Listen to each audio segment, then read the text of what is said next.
ዛሬ የምንማረው ትምህርት ብዙዎቻችሁን እንደሚጠቅምና ወቅታዊ አስፈላጊም ትምህርት እንደሆነ እርግጠኛ ነኝ። ጊዜያችሁን ከኔ ጋር የምታሳልፉ ሰዎች አንዳይ ትልቅ እውነት እንደምትጠቀሙ አምናለሁ። በተለይ ደግሞ በውስጣችሁ ስለተቀመጠ ስጦታ ወይንም መክሊት ወይንም ደግሞ ችሎታ በተመለከተ እግዚአብሔር በእናንተ ውስጥ ያስቀመጠውን ነገር እንዴት ደግሞ አውጥታችሁ መጠቀም እንዳለባችሁ ይህንን ሐሳብ በጥቂቱ ለመመልከት እንሞክራለን። እግዚአብሔር በዚህ ምድር ላይ ሰዎችን ሲያመጣ ባዶ አድርጎ አንዳች ስጦታ ሳይሰጣቸው እንዳመጣቸው መጽሐፍ ቅዱስ አይናገርም። ይልቁኑ መጽሐፍ ቅዱስ ወደዚህ ምድር የሚመጡ ሰዎች በተለይ ደግሞ ዳግም ከተወለዱ በኋላ ሰዎች ብዙ ስጦታዎች እንደሚሰጧቸው መጽሐፍ ቅዱሳችን አጠንክሮ ይናገራል። ከዚህም የተነሳ ለመነሻ እንዲሆነን የማቴዎስ ወንጌል ምዕራፍ 25 ከቁጥር 14 ጀምሮ ያለውን እናነብና ከዛ ጥቂት ለመነጋገር እንሞክራለን። ለማብራራትም እኔ ደግሞ እሞክራለሁ። የዛሬው ርዕሳችን እንግዲህ ስጦታችሁን አውጡት በሚል ነው፣ ወይንም ደግሞ መክሊታችሁን አትቅበሩት የሚል ርዕስ እናንተ መስጠት ትችላላችሁ። እናንተ ግን የተመቻችሁን ርዕስ ስጡት። ቃሉን ላንብበው። ቁጥር 14 ጀምሮ እንደዚህ ይላል። ወደ ሌላ አገር የሚሄድ ሰው ባሮቹን ጠርቶ ያለውን ገንዘብ እንደሰጣቸው እንዲሁ ይሆናል። ለእያንዳንዱ እንደ አቅሙ፣ ለአንዱ 5 መክሊት፣ ለአንዱ 2፣ ለአንዱ 1 ሰጠና ወደ ሌላ አገር ወዲያው ሄደ። 5 መክሊት የተቀበለው ሄዶ ነገደበት፣ ሌላ 5 አተረፈ። እንዲሁም 2 የተቀበለው ሌላ 2 አተረፈ። 1 የተቀበለው ሄዶ ምድርን ቆፈረና የጌታውን ገንዘብ ምን አለ? ቀበረ። ከብዙ ዘመን በኋላ እነዚህ ባሮች ጌታ መጣና ተቆጣጠራቸው ይላል። እናንተ ወደ ታች ያለውንም ጨምራችሁ አንብቡት። በዚህ ሐሳብ ውስጥ የምንረዳው ለእያንዳንዱ እንደ አቅሙ። በዚህ ቦታ ላይ 3 አይነት ሰዎች አሉ። እነዚህ ሰዎችን ሁሉ ይወክላሉ ብዬ አስባለሁ። ከነዚህ ውስጥ ለአንዱ ሰው ስጦታ ያልተሰጠው ቢሆን ኖሮ በእርግጠኝነት ሁላችንም ስጦታ አለ ልንል ባልቻልን ነበር። ነገር ግን በዚህ ቦታ ላይ የተቀመጡት ሰዎች እንደ አቅማቸው ስጦታ ተቀብለዋል። ስለዚህ በዚህ ቦታ ላይ ከተቀመጠ አንድ ሰው እንኳን ስጦታ ያልተቀበለ የለም። ከ3ቱ ሰዎች ራሳችሁን አንዱ እንደሆናችሁ እንድታስቡና እንደ አቅማችሁም ደግሞ ጌታ መንፈስ ቅዱስ ስጦታ እንደሰጣችሁ እርግጠኛ እንድትሆኑ በዚህ በመነሻ ሐሳቤ ላይ አስረግጬ ልነግራችሁ ወዳለሁ። ምክንያቱም እግዚአብሔር ስጦታ ሰጥቶሃል። እግዚአብሔር ስጦታ ሰጥቶሻል። እግዚአብሔር ስጦታ ሰጥቶናል። ግን ስጦታችንን እንዴት አድርገን እናብዛው? ወይንም እንዴት አድርገን ትርፋማ እንሆን? እንዴት አድርገን ስጦታችን ከኛ አልፎ ሌሎችን ይጥቀም? ቤተ ክርስቲያንን እንዴት የኛ ስጦታ ያንጽ ብለን ቆም ብለን ልናስብ በጣም ያስፈልጋል ማለት ነው። ከዚህም የተነሳ የተሰጣቸውን ስጦታ ተመልከቱ። የሰሩ ሰዎች አሉ። እንደገና ደግሞ ያልሰራ ሰው አለ። ራሳቸውንም እስኪጠይቁ 5 መክሊት የተቀበለውና 5 ያተረፈው ትሆኑ ይሆንን? ወይስ 2 መክሊት የተቀበለውና 2 ያተረፈውን ትሆኑ ይሆንን? ወይንስ 1 መክሊት የተቀበለውንና እሷንም ደግሞ ፈርቶ ደንግጦ በመጣ ጊዜ ደግሞ እንዳያስጨንቀኝ ብሎ የቀበረውን ትሆኑ ይሆንን? ራሳችሁ ይህንን ጥያቄ ለራሳችሁ እንድትጠይቁት እተዋለሁ። ግን የተሰጣቸውን ስጦታ እንዲሁ በወፍ በረር ለማጥናት ሞክሬ ነበር። ይህንን ሐሳብ ሳጠና 1 መክሊት የአንድ ሰው የ20 ዓመት ደሞዝ እንደሆነ በነፍስ ወከፍ በዛን ጊዜ አንድ ሰው የ20 ዓመት ልፋቱ 1 መክሊት እንደሚሆን ተረድቻለሁ። ስለዚህ በዚህ ቦታ ላይ ዝቅተኛ እንኳን የተሰጠው ሰው የ20 ዓመት ደሞዙን ነው ሰብሰብ ተደርጎ የተሰጠው ማለት እንችላለን። ከዚህም የተነሳ የተሰጣቸውን ስጦታ እንዴት ነው የምትመለከቱት? እግዚአብሔር አምላክ እንደ አቅማችን ለሌሎችም ጥቅም እንዲሆን፣ ለቤተ ክርስቲያንም ጥቅም እንዲሆን፣ ለእኛም ጥቅም እንዲሆን፣ ለሀገርም ጥቅም እንዲሆን፣ ለቤተሰብም ደግሞ እንድንጠቅም ስጦታን ሰጥቶናል። ከዚህም የተነሳ ልንሰራበት ያስፈልጋል ማለት ነው። እግዚአብሔር ስጦታችንን እሱ ሰጥቶናል። እግዚአብሔር ስጦታን ሰጥቶናል። የመቅበርም የማትረፍም የኛ መብት ነው ማለት ነው። እግዚአብሔር በሰጣችሁ ስጦታ መነገድም አይ ብላችሁ ስጦታችሁን ደግሞ ቀብራችሁ ማስቀመጥ የናንተ ድርሻ ነው ማለት ነው። ሁለቱ ሰዎች አንድ ቀን በመክሊቶቻቸው ወይንም በተሰጣቸው ስጦታ ስለሰሩ፣ ታማኝ ሆነው ስለሰሩ በጌታቸው ፊት አንድ ቀን ሽልማትን ይቀበላሉ። እናንተስ ይሄ ነገር አልናፈቃችሁም? አላጓጓችሁም ወይ? ቆም ብላችሁ እስኪ አስቡ። የተሰጣችሁ ስጦታ ምንድን ነው? መዝሙር ከሆነ ዘምሩት፣ ሌሎች ይጽናኑበት።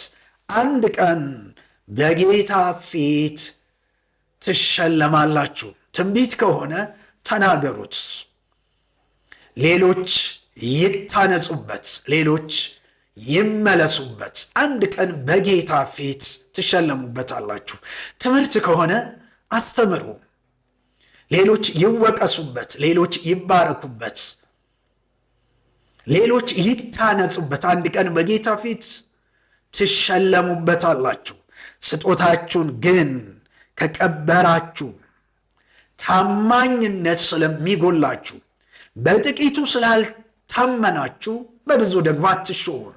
አገልግሎታችሁም እንዲሰፋ ከፈለጋችሁ፣ አገልግሎታችሁም ደግሞ እንዲያድግ ከፈለጋችሁ እግዚአብሔር በሰጣችሁ ጥቂት ነገር ላይ ታማኙ ነው። በታማኝነት አገልግሉ። ሦስተኛው ባሪያ፣ መክሊቱን ቆፍሮ የቀበረው ባሪያ አልተሸለመም፣ እንደውም ያቺኑ ተነጠቀ። ብዙዎች እርግጠኛ ሆኜ የምነግራችሁ ነገር ትምህርት ተሰጥቷችሁ ስለማታስተምሩት ትነጠቃላችሁ። ትንቢት ተሰጥቷችሁ ስለማትናገሩት ትነጠቃላችሁ። መዝሙር ተሰጥቷችሁ ስለማትዘምሩት ትነጠቃላችሁ። ምክንያቱም እግዚአብሔር ለሕዝቡ ማስተላለፍ ያለበትን መልእክት በጊዜው ለሚሰሩ፣ ለሚሮጡ፣ ለሚተጉ ሰዎች አሳልፎ ከናንተ ነጥቆ ምን ይላል? ይሰጣል ማለት ነው። ስለዚህ በመክሊታችሁ መስራት በጣም አስፈላጊ ነው። ሌሎችን ትጠቅማላችሁ። በእግዚአብሔር ፊት ደግሞ አንድ ቀን ትሸለሙበታላችሁ። እግዚአብሔር በውስጣችን መክሊትን እንዳስቀመጠ አንዳንድ ነገሮችን በደንብ እስኪ ከመጽሐፍ ቅዱስ እንይ። መጽሐፍ ቅዱሳችን ስለ ስጦታ በደንብ አድርጎ ይነግረናል። እግዚአብሔር አዳምን ፈጠረና እንደዚህ አለው፣ ብዙ ተባዙ፣ ምድርንም ሙሉአት አለ። እግዚአብሔር ለአዳም የነገረውን ነገር አስቡ። ብዙ ተባዙ፣ ምድርንም ሙሉአት። እግዚአብሔር ምን እያለ ነው? እግዚአብሔር ምን እያለ ይመስላችኋል? እግዚአብሔር እያለ ያለው የሚመስለኝ አዳም ውስጥ ስላስቀመጠው አቅም፣ አዳም ውስጥ ስላስቀመጠው ስጦታ፣ አዳም ውስጥ ስላስቀመጠው መክሊት እያወራ ይመስለኛል። አዳም ወይንም ደግሞ አብራው ያለችው ሔዋን ግር ሳይላቸው አይቀርም። እኛ ይህንን ቃል ዛሬ ላይ ልናምነው እንችላለን። ለእነሱ ምን አይነት ግርታ እንደሚፈጥር በእነሱ ጫማ ውስጥ ሆነን ለመረዳት ብንሞክር በጣም ከባድ ነው። እግዚአብሔር አዳምንና ሔዋንን ጫፉ የማይታየን ምድርን ዘርግቶላቸው ወደ ቀኝ ቢሄዱ የማይጨርሱትን፣ ወደ ግራ ቢሄዱ የማይጨርሱትን ሰፊ ምድር ፈጥሮላቸው ከዛ በኋላ ብዙ ተባዙ ይሄንንም ምድር ሙሉ ሲላቸው እሱ በእውነት ከነሱ ነግሯቸው ዞር ሲል ምን ማለቱ ነው ብለው ሳይወያዩ የቀሩ አይመስለኝም። ገብቶሻል ወይ ሊለን የፈለገው ነገር ገብቶሃል ወይ ሳይባባሉ አይቀሩም። ምክንያቱም ስለ መክሊት የተረዱ አይመስለኝም። በውስጣቸው ስላለው ነገር የተረዱ አይመስለኝም። እግዚአብሔር ግን ሰሪያቸው ስለሆነ የአዳም ወገብ ውስጥ ያለውን አቅም፣ የአዳም ወገብ ውስጥ ያለውን መክሊት እግዚአብሔር በትክክል ስለሚያውቅ አዳምን ትችላለህ፣ ብዛ፣ ተባዛም፣ ምድርን የምንበላት ሙላት። እግዚአብሔር ይባረክ። እግዚአብሔር ወደ ሰዎች ሲመጣ የሚናገረውን ነገር አስቡ። ሰዎች ስለኛ የሚሉንን ሳይሆን መጽሐፍ ስለኛ የሚለንን እንመን።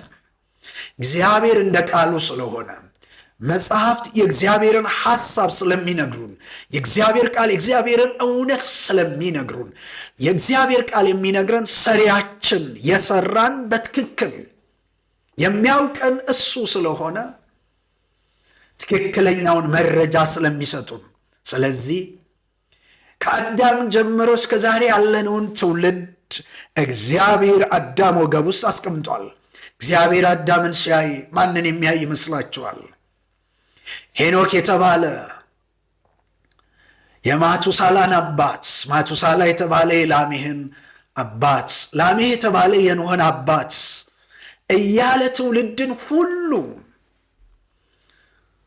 የኖህን ልጆች እያለ እነ አብርሃምን፣ እነ ሙሴን፣ እነ ዳዊትን ያያ አይመስላችሁም? እዛ ውስጥ አስቀምጫለሁ። ትችላለህ። አብርሃም የሚባል ሙሴ የሚባል ዳዊት የሚባል ኢያሱ የሚባል አላንተ ወገብ ውስጥ እያለው ነው። ግን አዳም እንዴት ተረድቶት ይሆን አላውቅም። ዛሬም እግዚአብሔር ስለ አቅም፣ ስለ ስጦታ ሲናገረን እንዴት እንረዳው ይሆን?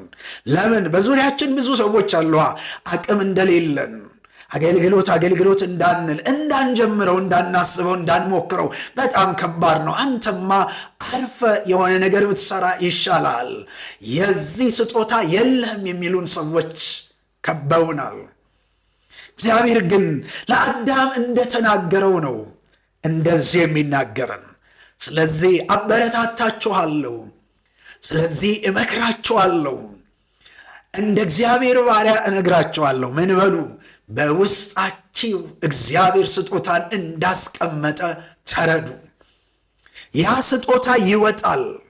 ያ ስጦታ ምድርን ይሞላል።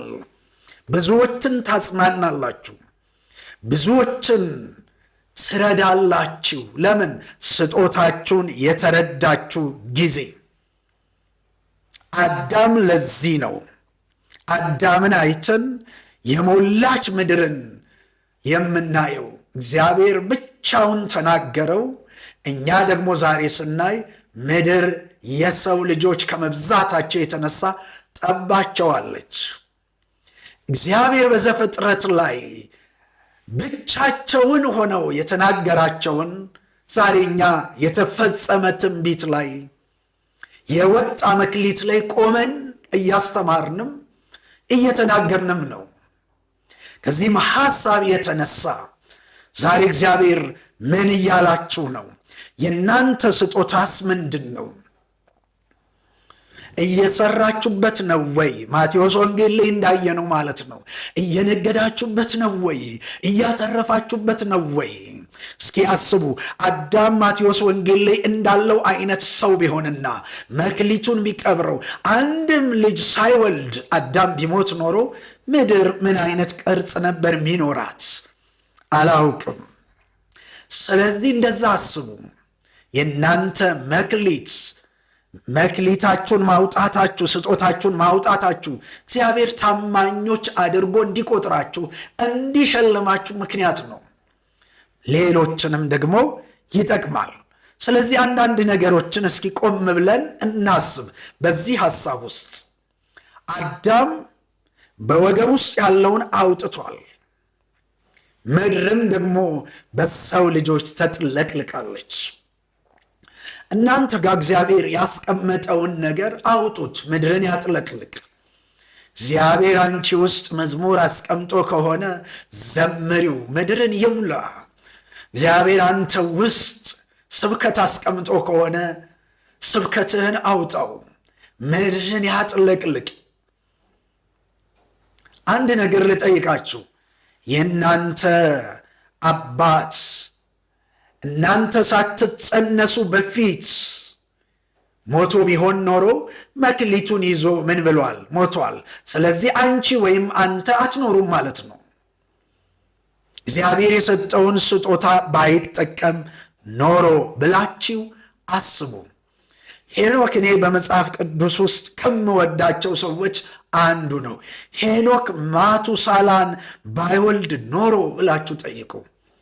ማቱሳላስ ላሜህን ባይወልድ ኖሮ፣ ላሜህስ ኖህን ባይወልድ ኖሮ። ልክ እንደዚህ አስቡ።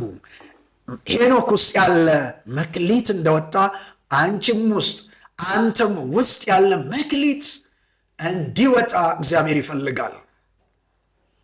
ስለዚህ ከፍርሃት ማዕበል ውስጥ፣ ከድንጋጤ ማዕበል ውስጥ፣ አልችልም ከሚል ማዕበል ውስጥ ውጡና ስጦታችሁን አውጡ። እግዚአብሔር ስጦታን ይሰጣል፣ እኛ ደግሞ እናወጣዋለን። ከዚህም የተነሳ አንዳንድ ነገሮችን መጽሐፍ ቅዱስ ላይ ስናይ መክሊታችንን ይዘን እንዳንሞት መጠንቀቅ መቻል አለብን። ሰይጣን ሁል ጊዜ የሚዋጋው የሚከታተለው ማጥቃት የሚፈልገው ስጦታችሁን ነው እንጂ እናንተን አይደለም። የሰይጣን ውጊያ ጠንክሮ የሚመጣው ስጦታችን ላይ አነጣጥሮ ነው። ስጦታ ከሌለክ ወይንም ደግሞ ስጦታ እንደሌለክ ሰይጣን ካሰበ ወይንም ደግሞ ስጦታህን አንተ ካልተረዳኸው አካባቢክ በጸጥታ የተሞላ እንደሆነ እርግጠኛ ሁን። ዮሴፍን ተመልከቱት። አንድ ቀን ዮሴፍ በዙሪያው ሰላማዊ ቀጠናው የታወቀው ህልም አለኝ ሲል ነው፣ ስጦታ አለኝ ሲል ነው። እግዚአብሔር እንዲህ ብሎኛል፣ እኔ ውስጥ የንግስና የጠቅላይ ሚኒስቴርነት ስጦታ ተቀምጧል ያለ ቀን የሰላም ቀጠናው በጦር ቀጠና፣ በውጊያ ቀጠና ክፋት በተሞሉ ወንድሞች ተሞላ። አያችሁ፣ ጠላት የሚዋጋው ዮሴፍን ሳይሆን ዮሴፍ ውስጥ ያለውን ስጦታ ነው። አንዳንድ ጊዜ እንረዳ። እኛ አልፈን የምንቀመጥ ከሆነ ጠላት እኛ ላይ ጦርነትን አይከፍትም። አንተ አርፈ የምትቀመጥ ከሆነ ጠላት በአንተ ላይ ጦርነትን አይከፍትም። አርፈሽ ተቀምጠሻል፣ እርግጠኛውን የምነግርሽ ዙሪያሽ በጸጥታ የተሞላ ነው። ግን እግዚአብሔር ስጦታ እንዳወራሽ ስታውቂ፣ እግዚአብሔር ስጦታ እንደሰጠሽ ስታምኚ፣ የዛን ጊዜ ጠላት ያለ የሌለውን ኃይል ተጠቅሞ ጦርነት ያውጃል። ምክንያቱም እሱ ውጊያው ከአንቺ ጋር አይደለም፣ ከስጦታሽ ጋር ነው። ከስጦታሽ ጋር ነው። ለዚህ ነው ስጦታህን ሳታወጣ ሊያጠፋክ የሚፈልገው። ሰይጣን ሰዎችን ማጥፋት የሚፈልገው ከነስጦታቸው ነው። ከነስጦታቸው ብዙ ሰዎች ላይ ተሳክቶለታል። ስጦታቸውን ሳያወጡ አጥፍቷቸዋል፣ ሸኝቷቸዋል። ዮሴፍ ላይ የሚሞከረው እንደዛ ነው። እግዚአብሔር ለዮሴፍ ተጠነቀቀለት። እግዚአብሔር ዮሴፍን ጋረደው እንጂ ብዙ ምን ብሏል? ሞክሯል። እግዚአብሔር ሰው አስነሳለት። ለምን እንገለዋለን? ለምን ሩቅ ሀገር አንሸጠውም? ለምን ወደ ሌላ ሀገር እንዲሄድ አናድር? ምንም ቢሆን እኮ ወንድማችን ነው የሚሉ ሰዎችን እግዚአብሔር ስለ ስጦታው ሲል አስነሳለት እንጂማ ዮሴፍን ከነ ስጦታው በጉድጓድ ውስጥ ሊያስቀረው ሰይጣን ፈልጎ ነበር፣ ግን አልቻለም።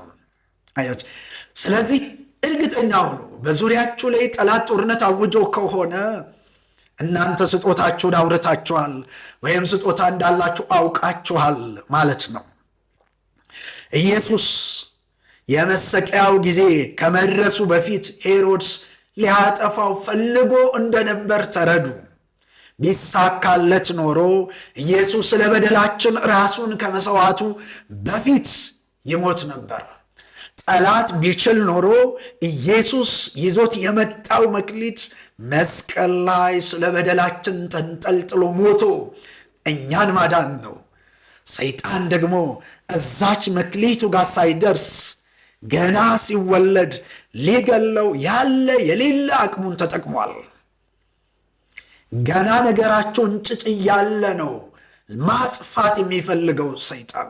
ስጦታው ከፈረጠመ፣ ስጦታው ካደገ ሊቋቋማችሁ እንደማይችል ስለሚያውቅ ነገራችሁ ገና ሕፃን እያለ ሊያጠፋችሁ ይታገላል።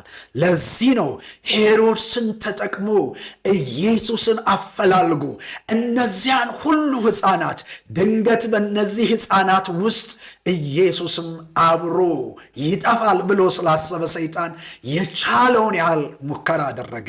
ይህ ሁሉ ትግል ለምንድን ነው ስትሉ ስለ ስጦታ ነው፣ ስለ መክሊት ነው፣ ይዞት ስለመጣው ዓላማ ነው። ኢየሱስ መስቀል ላይ ከሞተ መክሊቱን፣ ስጦታውን፣ የመጣበትን ዓላማ ፈጽሟል። ስለዚህ ሰይጣን ደስተኛ ሊሆን አይችልም። እዛ ጋር ግን ሳይደርስ ኢየሱስን መግደል ፈልጓል። ከዚህም የተነሳ ሁል ጊዜ ሰይጣን እግዚአብሔር ያየልን ቦታ ላይ ሳንደርስ እግዚአብሔር በእኛ የጀመረውን ዓላማ ሳይፈጽም ሰይጣን ሊያጠቃን የቻለውን ያህል ይሞክራል። እስኪ አስቡ፣ አንዳንድ ጊዜ ሰዎች ከነመክሊታቸው ምን ቢሉ ቢጠፉ ቢሞቱ ምን ሊፈጠር እንደሚችል። ለዚህም ነው ዛሬ በዚህ ትምህርት ውስጥ ከነ ስጦታችሁ እንዳትሞቱ መንቃት መቻል አለባችሁ። አብርሃምን ተመልከቱት። ይስሐቅን ሳይወልድ ቢሞት ኖሮ ብላችሁ አስባችሁ ታውቃላችሁ? ወይንም ሙሴን ተመልከቱት። ዘጸአት ምዕራፍ 3 ላይ ያየውን ያ የሚንቦለቦለውን የእሳት ቁጥቋጦ ሳያይ ቢሞት ኖሮ አንድ በጎችን የሚጠብቅ የሙሴን ታሪክ ብቻ ከግብፅ የሸሸን የሙሴን ታሪክ ብቻ የምናውቅ ቢሆን ሄዶ ፈርዖን ፊት የሚቆመውን ሙሴን ባናየው ይህንን መክሊት ይዞ ቢሞት ኖሮ ብላችሁ አስቡ። ጳውሎስን ከጌታ ጋር ደማስቆ መንገድ ላይ ሳይገናኝ በፊት ቢሞት ኖሮ ብላችሁ አስባችሁ ታውቃላችሁ? አሳዳጁን ጳውሎስ፣ ቤተ ክርስቲያን ላይ ጦርነትን ያወጀውን ጳውሎስ፣ በእነ እስጢፋኖስ ሞት ጊዜ ዋና አስተባባሪ የሆነውን ጳውሎስን ብቻ ነበር የምናውቀው። ትክክለኛ የጳውሎስ መክሊት ግን ያልነበረም 10 ምናምን መጽሐፎችን ለአዲስ ኪዳን ቤተ ክርስቲያን የሚያበረክተው ከሰዎች መካከል በእውነት በልዩነት የምናየው ታላቁን የእግዚአብሔር ሰው ቅዱስ ጳውሎስን አሳዳጁ ብቻ ብለን እንዘጋው ነበር ምዕራፉን። መክሊታችሁን ማውጣት በጣም የሚያስፈልገው ለዚህ ነው። ጆን ወክሊፍን አስቡት። መጽሐፍ ቅዱስን ወደ እንግሊዘኛ ሳይተረጉም ቢሞት ኖሮ መጽሐፍ ቅዱስ እስከ ዛሬ ድረስ በአንድ ቋንቋ ይቀጥል ይሆን እንዴ ብለን እናስባለን። ወይንም ደግሞ ማርቲን ሉተር እነዛ በዊተንበርግ ግድግዳዎች ላይ የእውነት ጽሑፎችን ሳይለጥፍ ቢሞት ኖሮ ብዙ ነገሮችን ማለት እንችላለን። እግዚአብሔር በውስጣችሁ ያስቀመጠውን እውነት፣ ያስቀመጠውን ስጦታ፣ ያስቀመጠውን አቅም አውጡት። ዛሬ የምመክራችሁ ይህንን እውነት ነው። ዛሬ የምናገራችሁ ይህንን እውነት ነው። በውስጣችሁ የተቀመጠውን የእግዚአብሔርን ስጦታ ምን እንድታደርጉት? እንድታወጡት። በውስጥሽ የተቀመጠ የእግዚአብሔር ስጦታ አለ። እሱን አውጪው። ለሌሎችም ትጠቅሚያለሽ፣ ለቤተ ክርስቲያን ትጠቅሚያለሽ፣ ለቤተ ክርስቲያን ትጠቅማላችሁ። እግዚአብሔር የተባረከ ይሁን። ስለዚህ እነዚህ ሰዎች ያላቸውን ስጦታ ምን ብለዋል? አውጥተዋል። አንዳንዴ በመቃብር ቦታዎች ላይ ስታልፉ ብዙ ወጣቶች በሆነ አጋጣሚ ከዚህ እስከዚህ ኖረው እንዳለፉ ስትረዱ ዕድሜያቸው ምን ያህል ትንሽ እንደሆነች፣ ትንሽ ዓመት እንደኖሩ ትረዳላችሁ። ወይንም ደግሞ አንዳንዶች በጣም ረጅም ዓመት ኖረው እንዳለፉ ትረዳላችሁ። ከሚለጠፈው ሐውልታቸው ላይ ከሚቀመጠው የዕድሜያቸው ገጽ ተነስተን ማለት ነው። ዋናው ነገር ግን በ60 ዓመቱ ይሙት በ40 ዓመቱ ይሙት የሰው ልጅ በዚህ ምድር ላይ እግዚአብሔር የሰጠውን ስጦታ አውጥቶ ካለፈ በቂና ከበቂም በላይ ነው። ጳውሎስ በአንድ ወቅት ያለውን ቃል ከዚህ ሐሳብ ጋር ላያይዝላችሁ። እንደዚህ አለ ጳውሎስ። በአንድ ወቅት መሄድ እፈልጋለሁ አለ። መሄድ እፈልጋለሁ፣ ውጊያ በዝቶበታል፣ ከወንድሞች ጥቃት አለ፣ ከወንበዴዎች ጥቃት አለ፣ ብዙ እንግልት። ጥላዬን ሲያስብ በጣም የተሻለ እንደሆነ ያውቃል ጳውሎስ። ስለዚህ መሄድ እፈልጋለሁ፣ ብሄድ ይሻለኛል አለ። በዛ ጊዜ ግን ወደ ራሱ ወይንም ደግሞ ወደ ውስጡ ሲመለከት ብዙ ያልጻፋቸው መጽሐፎች አሉ። እነ ቆላስያስን፣ እነ ኤፌሶንን፣ አንደኛ ጢሞቴዎስ ወይንም ሁለተኛ ጢሞቴዎስን ጨምረ እንደዚህ ያሉ መጽሐፍቶች ግን ውስጡ ነበሩ፣ አልወጡም። እግዚአብሔር እነዚህን መጽሐፎች ለጳውሎስ ሰጥቶታል እንዲያወጣቸው።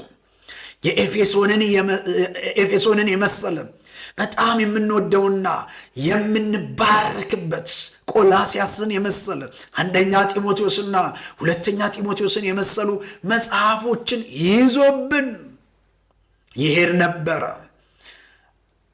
መሄድ በፈለገ ጊዜ ቤት ግን ቆም ብሎ ወደ ውስጡ ሲያይ እነዚህ የታመቁ እውነቶች ጳውሎስ ውስጥ አሉ። ስለዚህ ማውጣት አለበት።